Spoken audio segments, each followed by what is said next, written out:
નમસ્કાર, news at 7 માં આપનું સ્વાગત છે. સૌપ્રથમ જોઈએ બુલેટિનના મુખ્ય સમાચાર.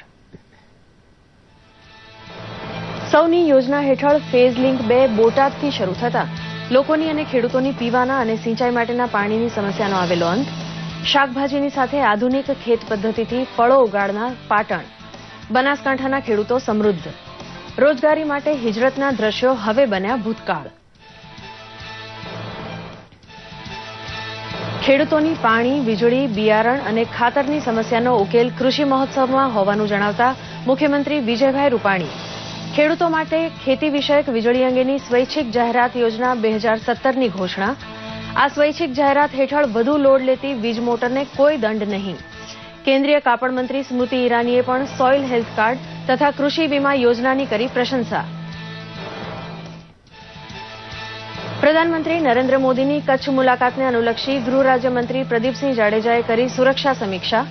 2500 પોલીસોના કાફલામાં આઈપીએસ અધિકારીઓ સહિત ચેતક કમાન્ડો પણ રાખશે સુરક્ષા સંભાળ. પોલીસ અધિકારીઓને જરૂરી સૂચનો કરતા ગૃહ રાજ્યમંત્રી.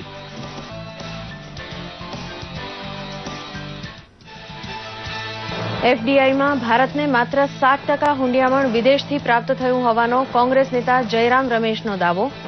ભારતના વિદેશી ઇન્વેસ્ટમેન્ટમાં ઘટાડો થયો હોવાનું જણાવી ખેડૂતોને પાક વીમા યોજનાના 16,000 કરોડ આપવાને બદલે માત્ર 7,000 કરોડ સરકારે આપ્યા છે તેવો જયરામ રમેશે સરકાર પર મૂક્યો આરોપ. કાશ્મીરમાં હિંસા અને આતંક ફેલાવતા અલગતાવાદીઓ સાથે સરકાર કોઈ વાતચીત નહીં કરે તેમ જણાવતા અરુણ જેટલી. પાકિસ્તાન પાસેથી નાણાં લઈ અશાંતિ ફેલાવવાનો અલગતાવાદીઓ સામે આરોપ. હુરિયત નેતાઓની પૂછપરછ માટે શ્રીનગર પહોંચી એનઆઈએની ટીમ. સીમા સુરક્ષાને સુદૃઢ બનાવવા માટે ગૃહમંત્રી રાજનાથસિંહના અધ્યક્ષસ્થાને ભારત ચીન સરહદે આવેલા 5 રાજ્યોના મુખ્યમંત્રીઓની બેઠક. સીમા ક્ષેત્ર વિકાસ કાર્યક્રમ વિશે પણ થશે ચર્ચા.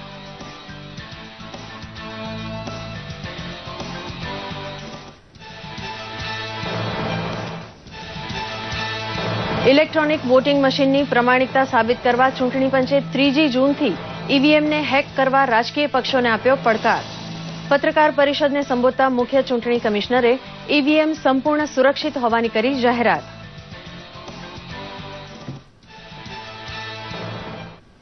સમાચાર વિગતવાર. છેલ્લા કેટલાક દિવસથી ઈવીએમમાં છેડછાડનો મુદ્દો ચર્ચામાં આવ્યો હતો. ત્યારે મુખ્ય ચૂંટણી કમિશનરે સ્પષ્ટ કર્યું હતું કે ઈવીએમ સંપૂર્ણપણે સુરક્ષિત છે. મુખ્ય ચૂંટણી કમિશનર નસીમ જૈદીએ એક પત્રકાર પરિષદ દરમિયાન 3જી જૂનથી ઈવીએમ હેક કરી બતાવવાનો રાજકીય પક્ષોને પડકાર ફેંક્યો હતો. મુખ્ય ચૂંટણી કમિશનર જૈદીએ જણાવ્યું હતું કે ઈવીએમને હેક કરવું શક્ય નથી. ઈવીએમ ઇન્ટરનેટ અથવા તો કોઈ પણ નેટવર્ક સાથે જોડાયેલું નથી અને ઈવીએમ બનાવતી વખતે પણ છેડછાડ શક્ય જ નથી. સાથે જ તેમણે વીવીપેટ બાબતે જણાવ્યું હતું કે વીવીપેટ મશીનો બધા જ પ્રકારની ભ્રાંતિને દૂર કરી મતદાતાઓનો ભરોસો વધારશે. ये प्रिंटर है, स्टैंड अलोन प्रिंटर है, बैटरी ऑपरेटेड है, ये बैटरी से चलता है, इसकी किसी भी और डिवाइस से कनेक्टिविटी नहीं होती है. इस डिवाइस को हम कंट्रोल यूनिट से कनेक्ट करते हैं और उसके बाद में जब हम बैलेट प्रेस करते हैं, पीटरसन जब बैलेट प्रेस करता है उसके बाद में अगर कोई भी वोटर आता है वोटिंग कंपार्टमेंट में ये दोनों मशीनें रहती हैं, ये पीटरसन के पास रहती हैं. जब हम कोई भी बैलेट बटन दबाते हैं तो उस नाम का प्रत्याशी का स्लिप इसमें से निकलती है और वो स्लिप कट के उसमें गिर जाती है. ये इससे वोटर को यकीन हो जाता है कि हमने जिसको वोट दिया है उसी को हमारा वोट गया है.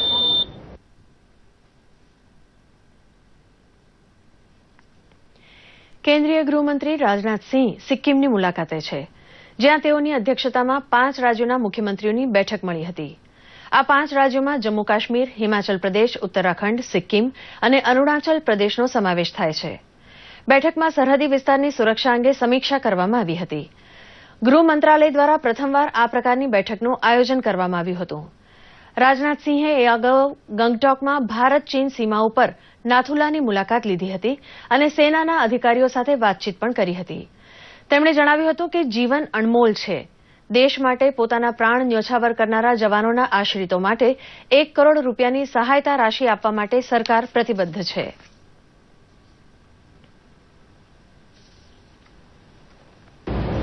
जिंदगी तो जिंदगी होती है और जिंदगी की वैसे पैसों के आधार पर उसकी कीमत आकी नहीं जा सकती.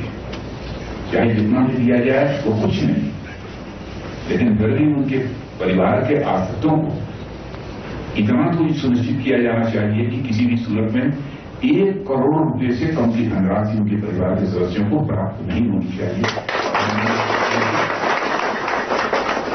और उसके लिए भारत के वीर करके वेबसाइट लॉन्च की है और अभी कुछ ही दिनों पहले, मुश्किल 20-25 दिन पहले मैंने लॉन्च की है, लेकिन 15-20 दिन के अंदर ही भारत के नागरिकों ने लगभग करोड़ों रुपए से अधिक रुपए का उसने सहयोग किया है।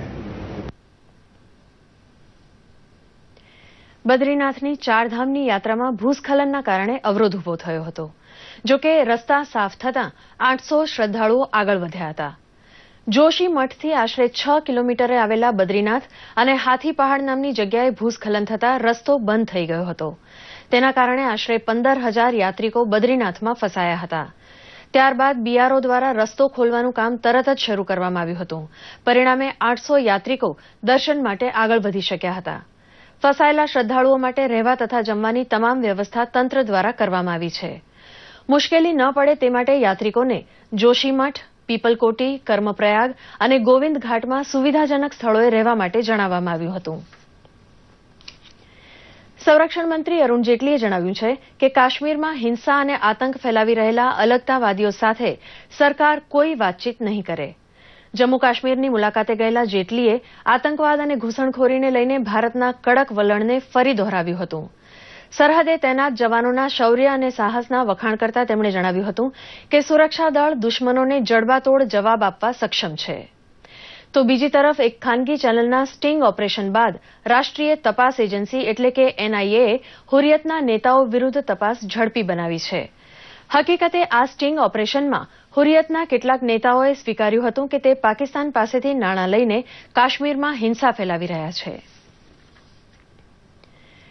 પ્રધાનમંત્રી નરેન્દ્ર મોદીએ તરસ્યા સૌરાષ્ટ્રને પાણી આપવા માટેની સૌની યોજનાનો રાજકોટથી પ્રારંભ કરાવ્યા બાદ બોટાદથી ફેઝ લિંક પણ શરૂ થતા અને એના ફાયદા ખેડૂતોને મળતા થતા હવે કૃષિ ક્ષેત્રમાં આનંદની લાગણી વ્યાપી છે.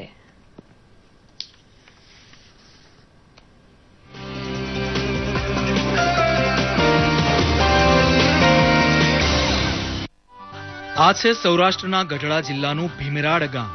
હજુ થોડા વર્ષો અગાઉ અહીં ચોમાસામાં પણ સિંચાઈના પાણી માટે ખેડૂતો વલખા મારતા હતા. હવે સ્થિતિ બદલાઈ છે. સૌની યોજના હેઠળ ફેઝ લિંક 2 શરૂ થતા ખેડૂતોની પીવાના અને સિંચાઈ માટેના પાણીની સમસ્યાનો અંત આવ્યો છે.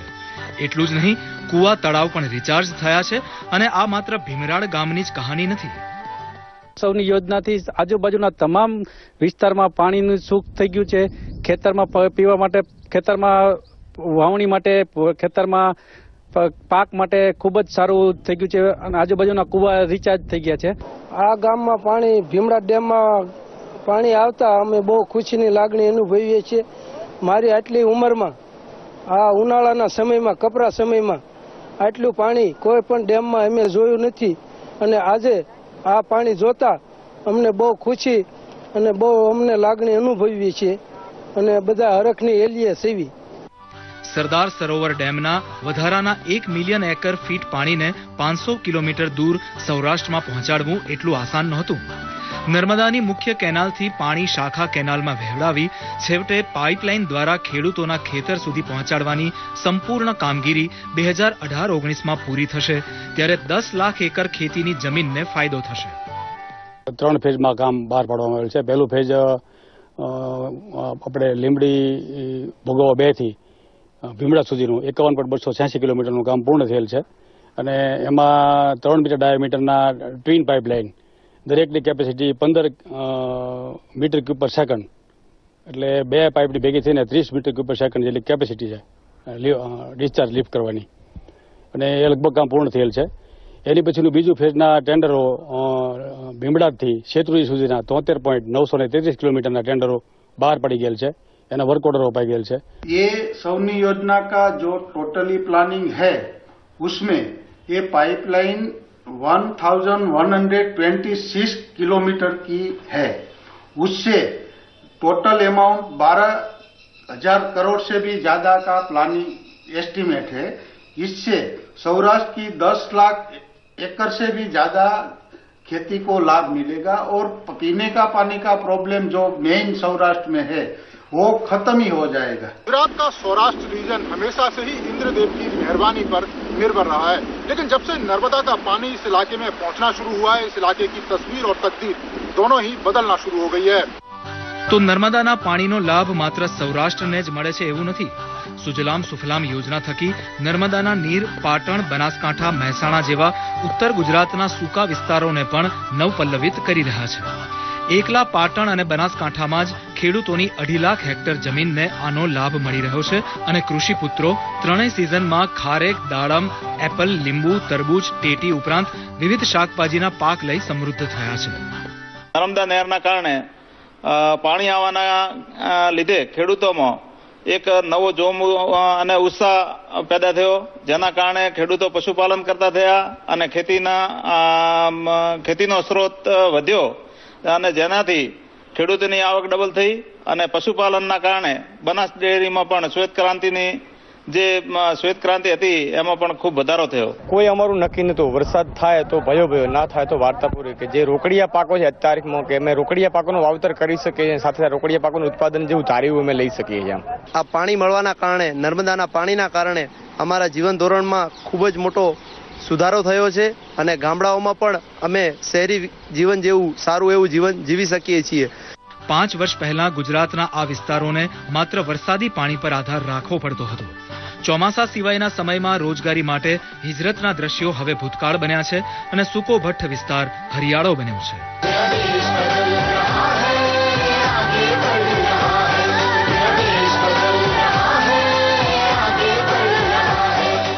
દૂરદર્શન સમાચાર, અમદાવાદ.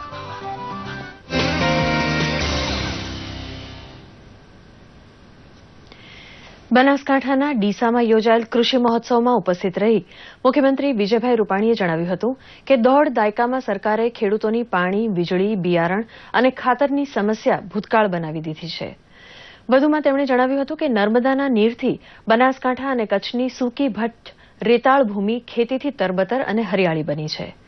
આ કૃષિ મહોત્સવમાં વિશાળ જનમેદનીને સંબોધન કરતા સીએમએ બટાકા અને ટામેટાના વિપુલ ઉત્પાદનને જાળવવા વધુ 60 કોલ્ડ સ્ટોરેજનું નિર્માણ કરવાની નેમ પણ વ્યક્ત કરી હતી. મોટરમાં કોઈ ખામીને કારણે મોટર નિયત લોડ કરતાં વધારે લોડ લેતી હોય તેવા સમયે ચકાસણી વેળાએ ખેડૂતોને દંડનીય બિલ આપવામાં આવતું હોય છે, પરંતુ હવે ખેડૂતો 1 માસમાં અરજી કરીને પોતાના મીટરના લોડની ચકાસણી કરાવી શકશે. ચકાસણી સમયે નિયત કરતાં વધારે બિલ હશે તો પણ ખેડૂતોને દંડનીય બિલ આપવામાં નહીં આવે. આ કાર્યક્રમમાં કેન્દ્રીય કાપડ મંત્રી સ્મૃતિ ઈરાની પણ વિશેષ હાજર રહ્યા હતા. આ પ્રસંગે તેમણે જણાવ્યું હતું કે સોઇલ હેલ્થ કાર્ડની કલ્પના કરવામાં ગુજરાતે પહેલ કરી છે. છેલ્લા 3 વર્ષમાં 6 કરોડ ખેડૂતોને સોઇલ હેલ્થ કાર્ડથી સાંકળવામાં આવ્યા છે. વધુમાં તેમણે જણાવ્યું હતું કે દૂધ ઉત્પાદનમાં અભૂતપૂર્વ વધારો મહિલાઓની જાગૃતિને આભારી છે. કૃષિ મહોત્સવમાં મંત્રીઓ શંકર ચૌધરી, હરિભાઈ ચૌધરી, ચીમનભાઈ સાપરિયા સહિત મહાનુભાવો હાજર રહ્યા હતા. ટનની ખરીદીની મંજૂરી આપીને પોણા 2 લાખ ટન લગભગ 650 કરોડની તુવેરની દાળ ખરીદીને ખેડૂતને ટેકો આપીને આપણો ખેડૂત એને પૂરતો ભાવ મળે એની चिंता सरकार करी है कि राष्ट्र के गुजरात के इतिहास में रचा जाएगा पहला एक ऐसा महाकुंभ जिसमें धरती से जुड़े उन बेटों को, बेटियों को सरकार सम्मान सहित आमंत्रित करेगी जो अपने खून पसीने की मेहनत से गुजरात का, राष्ट्र का पेट भरते हैं. વડાપ્રધાન નરેન્દ્ર મોદી 22મી મેના રોજ કચ્છની મુલાકાતે આવવાના છે, ત્યારે કચ્છમાં પ્રધાનમંત્રીના આગમનની તડામાર તૈયારીઓ ચાલી રહી છે. આ તૈયારીઓની સમીક્ષા કરવા રાજ્યના ગૃહમંત્રી પ્રદીપસિંહ જાડેજાએ ગાંધીધામના કંડલા પોર્ટ ખાતે કાર્યક્રમ સ્થળની મુલાકાત લીધી હતી, તૈયારીઓની સમીક્ષા કરી હતી અને જોયું હતું કે સુરક્ષાનો ચુસ્ત બંદોબસ્ત કરવામાં આવ્યો છે. કચ્છ સરહદી જિલ્લો હોવાને કારણે હજારો પોલીસ જવાનો તૈનાત કરવામાં આવ્યા છે. 18 આઈપીએસ, 37 ડીવાયએસપી, 40થી વધુ પીઆઈ અને પીએસઆઈ મળી કુલ 2500 પોલીસોનો કાફલો સુરક્ષા સ્થિતિ સંભાળશે. આ કાફલામાં મોરબી, રાજકોટ અને પાટણ જિલ્લામાંથી પોલીસો આવ્યા છે. સુરક્ષા વ્યવસ્થા માટે મહત્વના ગણાતા ચેતક કમાન્ડો પણ પીએમની સિક્યોરિટી માટે કચ્છ પહોંચ્યા હતા. પ્રદીપસિંહે ભચાઉના લોધેશ્વર નજીક નર્મદા કેનાલ અને સભાસ્થળની મુલાકાત લીધી હતી તેમજ પોલીસ અધિકારીઓને જરૂરી સૂચનો પણ કર્યા હતા. મુખ્યમંત્રીને અત્યારના પ્રધાનમંત્રીને આપવાનો થાય છે. આખી વ્યવસ્થા માટે અમે એક ડીઆઈજી, 6 જેટલા એસપી અને બાકીના પોલીસ ફોર્સના માધ્યમથી આ પ્રસંગ એ સુરક્ષાની સાથે સાથે ઉત્સવનો પણ પ્રસંગ બને અને લોકો પણ માનનીય પ્રધાનમંત્રીને આદરવા કરવા સત્કારવા માટે જે થનગનાટ છે એમાં કોઈ અડચણ કે અવરોધ ઊભો ન થાય તે રીતનું સમગ્ર વ્યવસ્થાનું આયોજન કરવામાં આવ્યું છે. ગુજરાત રાજ્યના છેવાડે આવેલા ડાંગ જિલ્લો કુદરતી સમૃદ્ધિથી ભરપૂર છે. અહીં વસતા લોકોનો મુખ્ય વ્યવસાય પશુપાલન છે. ત્યારે આ પશુપાલકોને સરકારની યોજના ટ્રાયબલ સબ પ્લાન અંતર્ગત પશુઓ આપવામાં આવ્યા છે, જેથી અહીંના આદિવાસી લોકોનું જીવન ધોરણ સુધર્યું છે. ડાંગ જિલ્લામાં 35,000 લોકો પશુપાલનના વ્યવસાય સાથે જોડાયેલા છે. સરકાર તરફથી કેટલાક પશુપાલકોને 266 ગાય અને ભેંસો આપવામાં આવી છે, તો કેટલાક પશુપાલકો સરકાર તરફથી સબસીડી મેળવી આર્થિક રીતે પગભર થયા છે. મહત્વનું છે કે ડાંગ જિલ્લામાં 231 જેટલી દૂધ મંડળીઓ આવેલી છે. ડાંગ જિલ્લાની મહિલાઓ પણ ઘરકામ સાથે દૂધ મંડળીમાં દૂધ ભરી આવક મેળવી રહી છે. ડાંગની આસપાસના તમામ ગામડાઓનું દૂધ વઘઈ અને શુબીર ખાતેના દૂધ શીત કેન્દ્રમાં ઠાલવવામાં આવે છે, જેમાં દરરોજ 30,000 લીટરથી વધુ દૂધ ફક્ત ડાંગમાંથી ઉત્પાદિત થાય છે. 35,000ની આજુબાજુ છે. 35,000 કુટુંબ અત્યારે અહીંયા પશુપાલન અપનાવે છે. અહીંયા ડાંગ જિલ્લામાં ખાસ જોઈએ તો ડાંગી બ્રીડ વધારે છે. ગાયો આપવાથી લોકોને સબસિડીનો લાભ મળ્યો, એ લોકો પશુપાલનનો ધંધો અપનાવતા થયા અને એ લોકો દૂધના વેચાણ કરી અને પગભર થયા છે. આવક 2 થી 3,000 મળે છે અને પહેલા અમારી પરિસ્થિતિ એમ જ હતી, પણ હવે પછી ગાયો મળી ત્યાંથી અમારી પરિસ્થિતિ થોડી ઘણી સુધરી છે અને આવક મળતી થઈ છે. બીજા પાસે આશરો રાખવો પડતો હતો, એ હવે પછી અમને બીજા પાસેથી આશરો રાખવો પડતો નથી. કેન્દ્રીય રાજ્ય વિકાસ મંત્રી રામકૃપાલ યાદવ ગીર સોમનાથ જિલ્લાની મુલાકાતે હતા. તેમણે સોમનાથના વેરાવળના ઈણજ ગામના લોકોને મળીને મનરેગા યોજના વિશે સમજણ આપી હતી. તેમણે જણાવ્યું હતું કે સમગ્ર ભારતમાં જોબ કાર્ડ વેરિફિકેશન કરાયું હતું. મનરેગા યોજનામાં ભ્રષ્ટાચાર સામે આવતા વેરિફિકેશન દરમિયાન 1 કરોડ જોબ કાર્ડ રદ કરવામાં આવ્યા છે. મનરેગામાં કુલ 48,000 કરોડનો ખર્ચ કરાયો છે. 5.59 લાખ તળાવોનું નિર્માણ કરાયું છે. અન્ય કાર્યક્રમમાં તેમણે પ્રધાનમંત્રી આવાસ યોજનાના લાભાર્થીઓને સહાયના ચેક અર્પણ કર્યા હતા. તેમણે જણાવ્યું હતું કે દેશની ગરીબ વ્યક્તિનું પોતાના ઘરનું સ્વપ્ન સાકાર થશે.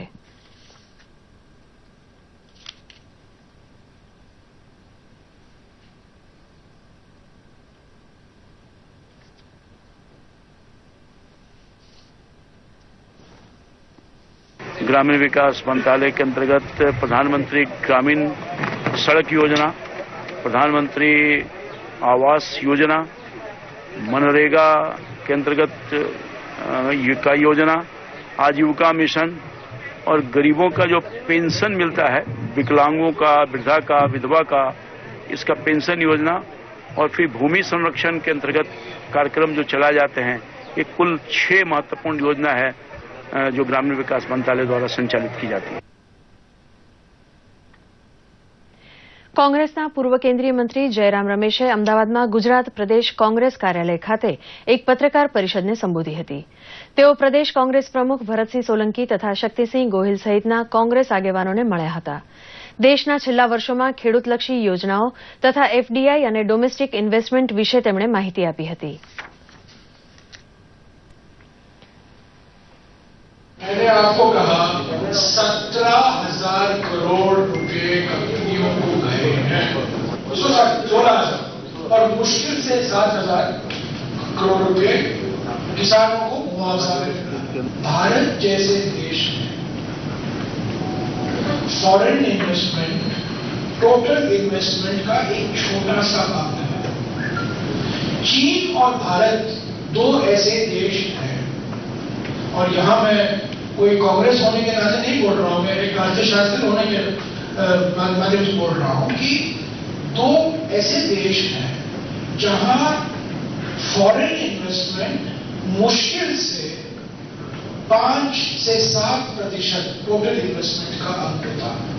यानी कि सबसे ज्यादा हिस्सा 90% से भी ज्यादा हिस्सा घरेलू निवेशकों से आता है, डोमेस्टिक इन्वेस्टमेंट्स आता है। ભારત સરકાર દ્વારા સ્વચ્છતા અભિયાનને પૂરું પ્રાધાન્ય આપવામાં આવી રહ્યું છે, ત્યારે કેન્દ્ર શાસિત પ્રદેશ દમણમાં યુટી પ્રશાસન અને જિલ્લા પંચાયત દ્વારા દરેક ગ્રામ પંચાયતમાં સ્વચ્છતા રેલી કાઢવામાં આવી રહી છે. 19મી મે થી 29મી મે સુધી વિભિન્ન પંચાયતમાં બાળકો, શિક્ષકો અને જનપ્રતિનિધિઓ સાથે રેલી કાઢીને લોકોને સ્વચ્છતા પ્રત્યે જાગૃત કરવાનો પ્રયાસ કરવામાં આવી રહ્યો છે. આ રેલીમાં દમણના કલેક્ટર સંદીપ કુમાર, જિલ્લા પંચાયત સીઈએ ચારમી પારેખ, દમણ મામલતદાર અને સરપંચ સહિતના મહાનુભાવો ઉપસ્થિત રહ્યા હતા. જે સ્વચ્છ ભારત મિશન ઇમ્પ્લિમેન્ટ કરવામાં આવી રહ્યું છે તેના બે પહેલું છે. એક છે કે ટોયલેટ કન્સ્ટ્રક્શન કરવું અને ટોયલેટને યુઝ કરવું, અને બીજી વસ્તુઓ કે આપણી આજુબાજુની જે જગ્યાઓ છે, જે વિસ્તારો છે એને સાફ રાખવા. તો બેસિકલી યુટી એડમિનિસ્ટ્રેશન અને ડિસ્ટ્રિક્ટ પંચાયતનો આ પ્લાન છે કે જૂન એન્ડ સુધીમાં ઓપન ડિક્લેરેશન ફ્રી આપણે જેટલી ગ્રામ પંચાયત થઈ શકે એમને ઓપન ડિક્લેરેશન ફ્રી એટલે કે ઓડીએફ ડિક્લેર કરવા માંગીએ છીએ. આજુબાજુ તમામ માણસ જે બી ગંદકી કરતો એને જણાવે એકબીજાને કે કચરા પેટીમાં જ નાખે, અને શૌચાલય પણ બહાર નથી જાય.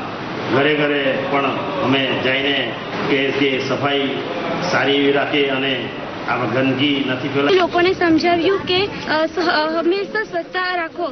મારા ગામના બધા લોકોને હું સંદેશ આપીશ કે કચરો કચરા પેટીમાં જ નાખો. રાજ્યભરમાં જ્યારે કાળઝાળ ગરમી પડતી હોય ત્યારે માનવીઓ તો ગરમીના પ્રકોપથી બચવાના ઉપાયો શોધી લે છે, પરંતુ નિર્દોષ અબોલ પશુ પક્ષીની હાલત ખરેખર દયનીય થઈ જતી હોય છે. ત્યારે હિંમતનગર પાલિકા દ્વારા ફાયર બ્રિગેડ વિભાગ મારફતે અનેક સ્થળે પહોંચીને વૃક્ષો પર પાણીનો છંટકાવ કરી અબોલ પક્ષીઓને આગ ઝરતી ગરમીથી રાહત આપવાનો પ્રયાસ કરાયો હતો. એટલું જ નહીં, હિંમતનગરમાં જીવદયા પ્રેમીઓ અને સ્થાનિક લોકો દ્વારા નગરપાલિકાને જાણ કરાતા ફાયર બ્રિગેડ તરત જ જે તે વિસ્તારમાં પહોંચી જાય છે. આમ જનતા અને તંત્રના સહયોગથી હજારો પશુ પક્ષીઓ રાહત મેળવી રહ્યા છે. આકરી ગરમીના કારણે હિંમતનગરના કેટલાક વિસ્તારમાં ચામાચીડિયાઓના ટપોટપ મરી જવાની ઘટના પણ બની હતી. ગત વર્ષે પણ 205થી વધુ ચામાચીડિયાઓનું ગરમીથી મોત નીપજ્યું હતું. ત્યારે પાલિકા અને જીવદયા પ્રેમીઓના આ સરાહનીય પ્રયાસથી હાલ પક્ષીઓ કેટલેક અંશે રાહત મેળવી રહ્યા છે. હિંમતનગર પાલિકાનો આ પ્રયાસ અન્ય માટે પ્રેરણારૂપ બન્યો છે. અત્યારે વધુ પડતી ગરમી પડી રહી છે, જેના કારણે પક્ષીઓ અને પ્રાણીઓને બહુ તકલીફ પડે છે. તો હિંમતનગર શહેરની અંદર ફાયર બ્રિગેડની ટીમ દ્વારા અને સાથે સાથે જીવદયાની ટીમ પણ અમારી સાથે છે, અને સાથે મળીને અત્યારે પાણીનો છંટકાવ ચાલુ કરવામાં આવે છે. અને ચામાચીડિયા જેવા પક્ષીઓને અત્યારે મરતા હતા. ગઈ સાલ પણ આપણે આ કામ કર્યું હતું, પણ અત્યારે એના પ્રમાણમાં ઘણા ઓછા છે મળવાના કિસ્સા. અને બીજા પણ જે મોટા મોટા ઝાડ છે હિંમતનગર શહેરની અંદર, ત્યાં પાણીનો છંટકાવ કરવામાં આવે છે. અને હજુ પણ જ્યાં વરસાદ પડશે ત્યાં સુધી આ કાર્ય ચાલુ રાખવામાં આવશે.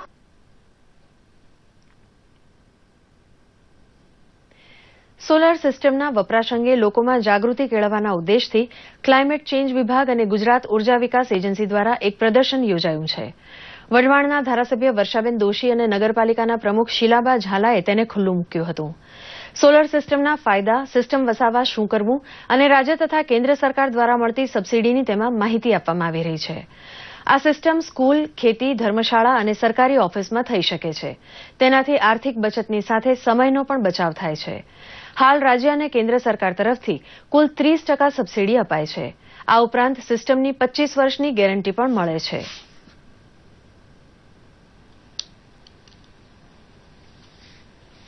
રાજ્ય સરકારે આ નીતિમાં પણ ખૂબ મોટો ફેરફાર કરીને સરળીકરણ કર્યું છે.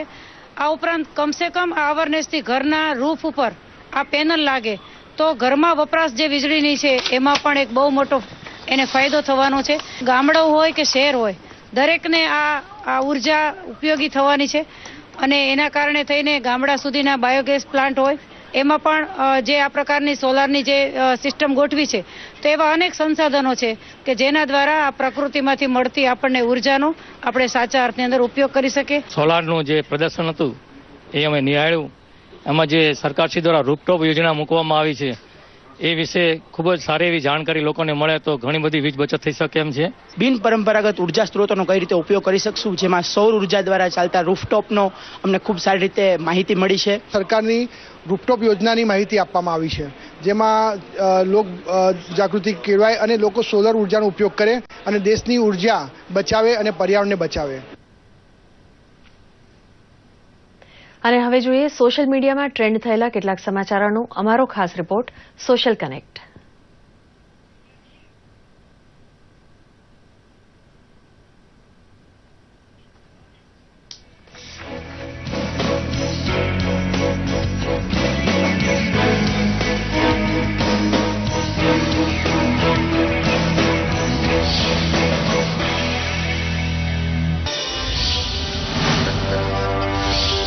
કેન્દ્ર સરકારની કેબિનેટની આર્થિક બાબતોની સમિતિએ ગુજરાતના Porbandar Dwarka national highway number 8E ને 4 લેન કરવાની મંજૂરી આપી દીધી છે.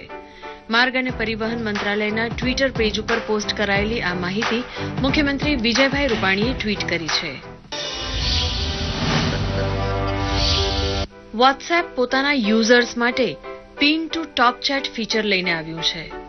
આ ફીચર આવ્યા બાદ હવે આપણે આપણી ફેવરિટ ચેટ અથવા ફ્રીક્વન્ટલી ચેટને ઉપર રાખી શકીશું. વોટ્સએપમાં જો કન્ટિન્યુ મેસેજ આવતા હોય તો આપણે જેની સાથે ચેટ કરવા માંગતા હોઈએ તે નીચે જતું રહે છે, પણ હવે આમ નહીં થાય. આ ફીચરને યુઝ કરવા માટે જે ફ્રેન્ડને વારંવાર વાત કરતા હોઈએ તેના નામ પર ટેપ કરો. ટેપ કર્યા પછી તમને એક પિન બોર્ડ પિનની જેમ દેખાશે. તેના પર ટેપ કરવાથી તે નંબર પિન થઈ જશે.